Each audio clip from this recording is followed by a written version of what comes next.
Hi everyone, it's Sam, and today I'm going to be doing a video about my pregnancy and just things that I've gone through on my journey and, things that have happened to me, I've noticed that I didn't expect, and yeah, just things that I think might be helpful to the future mommies out there. So, I will be 31 weeks tomorrow, and I'll show you my belly. Here. Here's my belly. That's my baby girl. And I don't think I'm not too big. I feel huge, comparatively, but I think I've gained a total of 15 or 20 pounds. I can't, you still fluctuate, just like you normally do when you're not pregnant. You still fluctuate. So I'll be generous and say it's been, almost 20 pounds, so I think I'm right on track. The doctor says that I'm on track to having a normal 6 to 7 pound baby, and the last time I was at the doctor, I went to the doctor like 2 weeks ago, and they measured her being about 3.5 pounds, and I can't believe that she's gonna get bigger. Like, I can't believe that I'm gonna get any bigger, but I mean, I have been, and I'm going to, so I can't believe it. Excuse me, goodness, I've been burpy so much today. But yeah, so let me go back to the beginning of how I found out I was pregnant and when I found out. It was in about October, like the beginning of October last year. I woke up one morning at 1 o'clock in the morning, getting sick, throwing up all night, continuing into the next day. I still felt very icky, and my muscles were weak. I was sore, my stomach was cramping, I had headaches. I mean, it was the worst. It was just miserable. I couldn't get off my couch. I called into work, and Cam stayed home with me. My fiance, he stayed home with me. And, I continued to feel just miserable throughout the day.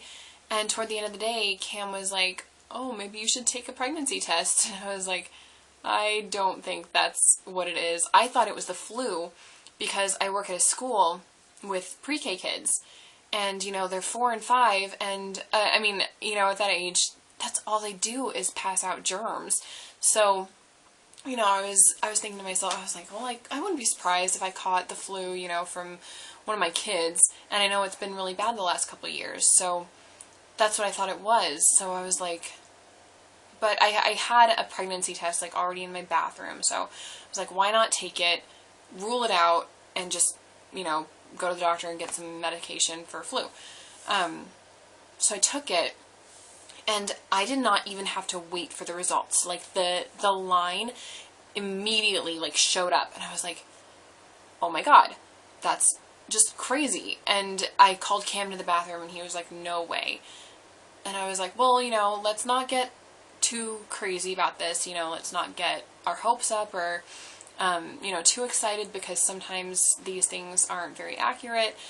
Let me take another test. So I figured I would wait a week and take another test. And through that week, like, my symptoms kind of got better, but not really. I mean, I didn't get sick, but I still felt really nauseous, very little appetite, still muscle weakness, and just not very good. So I waited a week, I bought a new test, and I was pregnant. It was positive, so I was like, no way. I guess we gotta go to the doctor. So we called the doctor, and they were like, yeah, let's get you in, let's do the ultrasound and take samples and, the whole nine, so that we can make sure. And they did the ultrasound, and that's the first time that I saw my little girl on the screen. I didn't know it was a girl, like, right off the bat. Because I was 11 weeks when we went to the doctor, like, and that was about a week and a couple days after I first got sick. So I didn't find out until 11 weeks in. I found out, a little late in the game. But I didn't have any symptoms before then. I wasn't getting sick before, the first night. I wasn't I wasn't showing at all. I wasn't gaining weight. I mean, there was nothing to indicate it before that first night when I got sick. So it was a complete surprise. I had no idea. But yeah, so after that, you know, we went to the doctor the second or third time, and in December, and we found out that we were having a girl, and it was so cute. Oh my gosh, I have her ultrasounds uploaded on Instagram. If you guys follow me on Instagram, it's the same name as my my YouTube user. I'll link it down below if you're interested in seeing them. But, I mean, she's so cute already, and they measured her little belly, and it's so round, and oh my gosh, I am so excited to be a mom. I am so excited because it's a girl. We didn't really have a preference, I wouldn't say. I mean, you know, every guy wants a boy, and I think I didn't want anyone in particular. I just have heard that boys are easier to take care of. So I think I was kind of hoping for a boy, but, you know, not wanting to hope either way and get my hopes up or anything like that. But it was so funny because before we went to the ultrasound to find out the sex, I felt in my heart and in my bones it would be a girl. Like, I felt it, and there was no indication, you know. I mean, those silly things that they tell you about, oh, well, women who are having a girl crave this certain food, or, you know, do this certain thing. Like, that's not, I didn't find that true for me. But, you know, it was just something I felt. I can't describe it. And turns out I was right. So, yeah, I am so excited to do all the little girly things that us mommies get to do with our little girls, and I'm so excited. And now that I'm toward the end of my second trimester into my third, I have really enjoyed being pregnant after, like, once my first trimester was over and all the yucky stuff was kind of out of my body and out of my system. I've really enjoyed it. It's been such a lovely experience, and I would call it perfectly normal. No complications, you know, no abnormalities, and I know that's kind of general, but and again, every woman is different, but like I haven't had a lot of cravings. I don't eat a lot of, I think a lot of cravings have to do with like how you ate before you were pregnant.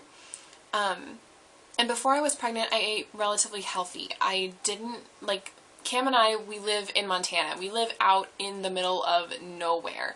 So we don't have a lot of access to fast food and pizza delivery. Like, delivery boys won't come to our town. Like, that's how far away it is.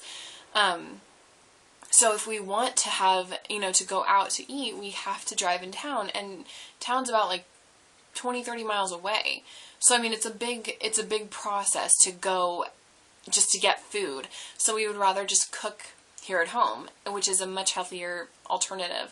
So, you know, that's how I was eating before I was pregnant. That's how I have been eating while I'm pregnant.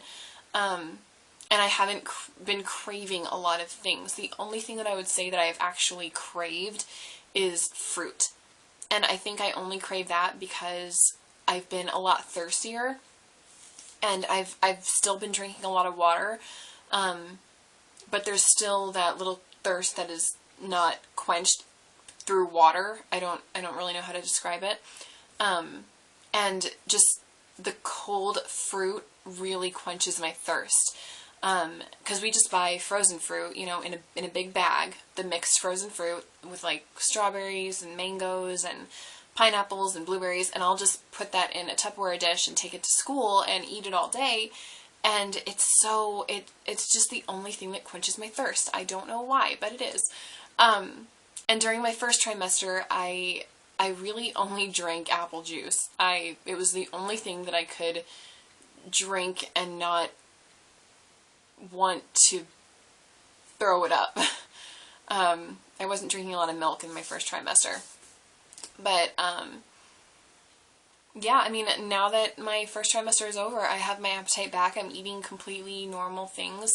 I'm trying to stay away from, like they tell you to stay away from lunch meat, but I'll eat lunch meat if we buy it, because the only concern with the lunch meat is it being cold.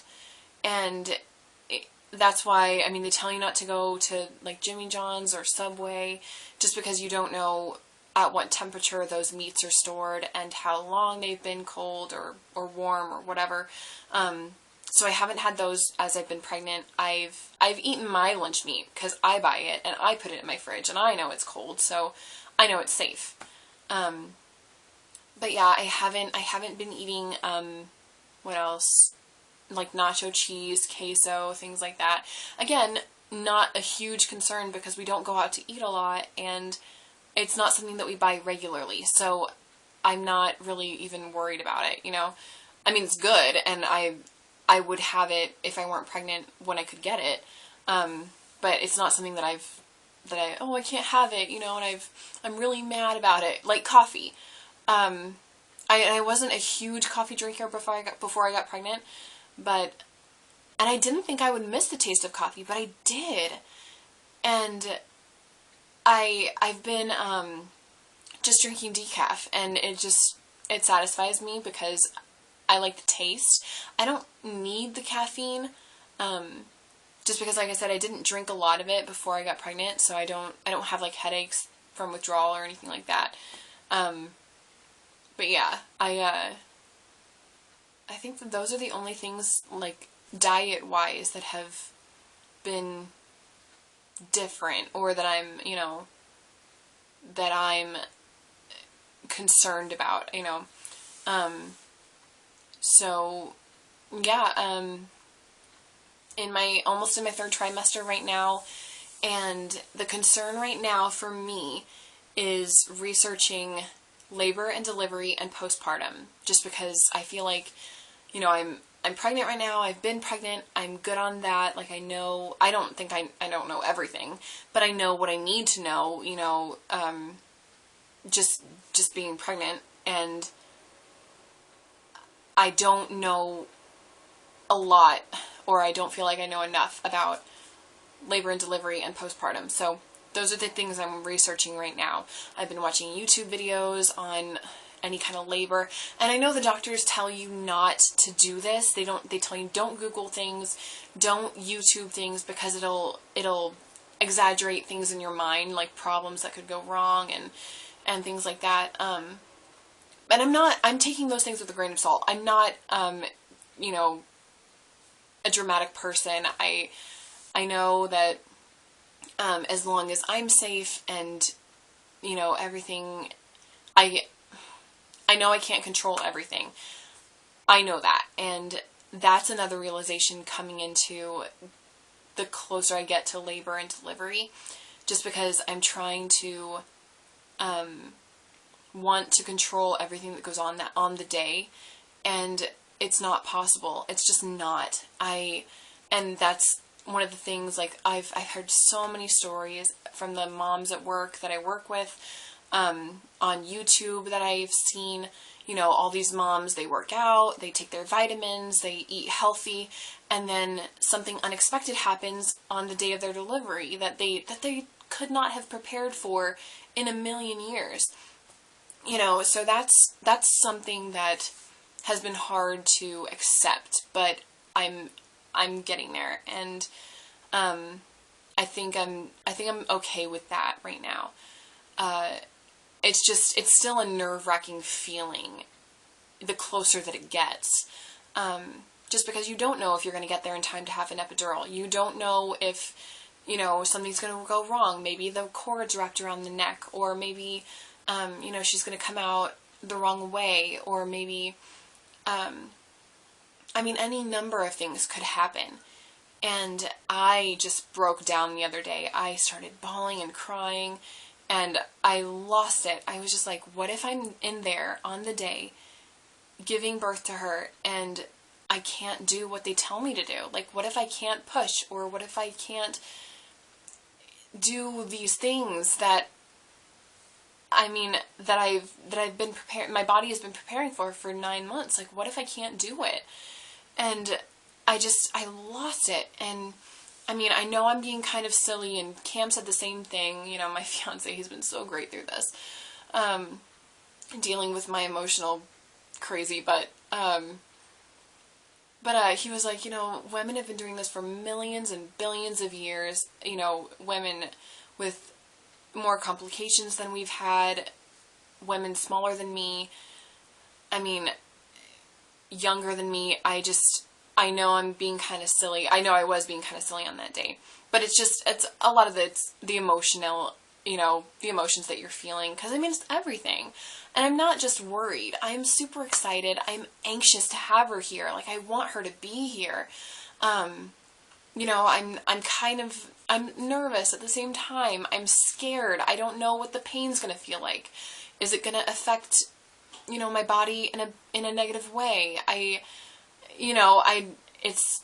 It's all those things just running through you at the same time. And I think it's more of the overwhelming emotion of the different feelings than it is being scared. For me, at least. So that's what I'm dealing with right now. So that's why I'm posting this. If any moms out there, if anybody has any tips or tricks about labor and delivery, things that helped you guys that maybe aren't in the books or aren't in the research, that, you know, are on YouTube or whatever, I would love to hear anything you ladies got. You know, let me have it. And postpartum, I've been really, really interested, just because I've been loving being pregnant right now, and I could really see how you miss it. You know, like when I have her, it's going to be weird not to have my tummy anymore. It's going to be weird not to feel it or feel her inside of me, you know, every day. It's going to be very strange. So I could totally see how some women would miss it. I think I will miss it a little bit, but I don't think I'll miss it to the extent to where I'll be depressed, because I know that's very common, is postpartum depression. But I mean, I think I'll miss it a little bit, but I don't think I'll be depressed. But I mean, we'll see. You know, you never know. Maybe another mom out there felt the same way and she ended up being depressed. I would love to hear your stories. I would love to hear your comments, your concerns, anything you guys got. I would love to hear it. So yeah, I'll do another updated video, hopefully before I go into labor. I'm due April 20th, so I'll try to do an update before then. And thanks for watching. I'll see you guys next time. Bye.